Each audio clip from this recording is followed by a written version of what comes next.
Le Grand Matin Sud Radio. La vie en vrai. La vie en vrai, il est 6h38. Il y a les premiers résultats de Parcoursup qui sont tombés depuis vendredi dernier.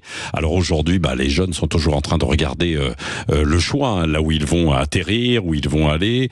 Et évidemment, c'est aussi le coup d'envoi de la chasse au logement étudiant. Ça, c'est toujours particulièrement important en cette période. Tout va se boucler d'ici 2 mois, bien sûr, pour la rentrée scolaire.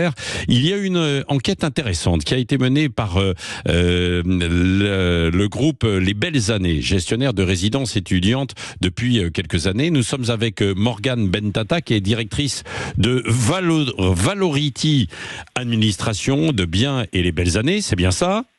Bonjour. Oui, c'est bien ça, exactement. Voilà, merci d'être avec nous. Vous avez mené en fait une étude pour connaître un petit peu finalement le ratio où il y a le nombre de candidats locataires et le nombre d'offres de location sur des logements. Et qu'est-ce qui ressort alors de cette enquête qui est particulièrement intéressant pour les parents et pour les jeunes qui vont chercher des logements ? Oui, exactement. On s'est vraiment concentré sur les villes avec les tensions locatives les plus fortes sur les petites surfaces, donc sur les T1 et T2. C'est généralement les typologies de logements les plus prisées par les étudiants. Et en sélectionnant les villes donc les plus à plus forte tension locative, nous on s'est intéressé surtout à la demande des étudiants. Et on s'est rendu compte, en croisant un certain nombre de data utilisées sur Moteur Imo, sur Log Service, et en faisant une étude sur une année complète pour éviter bien évidemment la saisonnalité de l'été, là où on a le plus de demandes de la part des étudiants. Et on s'est rendu compte finalement que les grandes villes, bien évidemment, étaient des villes pénuriques pour les petits logements pour les étudiants, mais aussi de plus en plus les villes intermédiaires.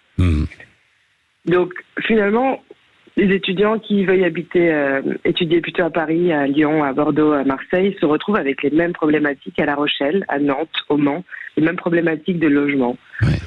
Donc vous l'avez dit juste avant, il y a Parcoursup qui vient de rendre ses résultats, ses premiers résultats.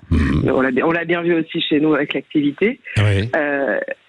Et finalement, Parcoursup, c'était une bonne idée, on va dire une fausse bonne idée peut-être, mais une bonne idée dans le sens où ça allait permettre à des étudiants de se réorienter vers d'autres villes intermédiaires. On a des villes comme La Rochelle qui ont mis énormément d'efforts de la part de leurs universités, mais aussi en local, pour rendre leur ville plus attrayante. Par exemple, l'université de La Rochelle pouvait arriver en licence 1 et aller jusqu'au doctorat. Donc c'est vraiment des cursus qui se sont diversifiés, des offres qui se sont multipliées pour rendre les villes beaucoup plus attractives et bien plus intéressantes aussi économiquement pour des étudiants. Habiter à Paris, pas le même coût de la vie qu'habiter au Mans ou à La Rochelle, bien évidemment. C'est vrai, ça c'est moins cher, effectivement, bien sûr. Et comme il y a une pénurie de logements, pénurie, rareté, donc veut dire que les prix augmentent. D'où aussi alors des résidences étudiantes. Il y a la vôtre, mais il y en a d'autres aussi, d'autres chaînes qui connaissent un certain succès. Comment ça fonctionne d'ailleurs pour accéder à ces résidences ? Alors, les résidences étudiantes, c'est ce que je conseille d'ailleurs le plus pour les étudiants, pas parce qu'on en gère, mais parce que ça leur permet déjà de maîtriser leur budget. Une résidence étudiante, c'est un étudiant à 600 € ou 500 € pour se loger. Pour 500 ou 600 €, il va avoir Internet compris. La plupart du temps, il va avoir aussi l'énergie, parfois le chauffage, parfois l'eau chaude, l'accès à des salles de vie communes, l'accès à des salles de sport. Donc c'est vrai que ça permet aux étudiants de maîtriser un certain budget, plutôt que d'aller louer un appartement, auquel il faut rajouter un abonnement Internet, il faut rajouter un contrat électrique, tout ça. Mais clairement, il n'y en a pas assez. On a l'exemple, nous, on gère 60 résidences. On en ouvre entre 5 et 10 par an.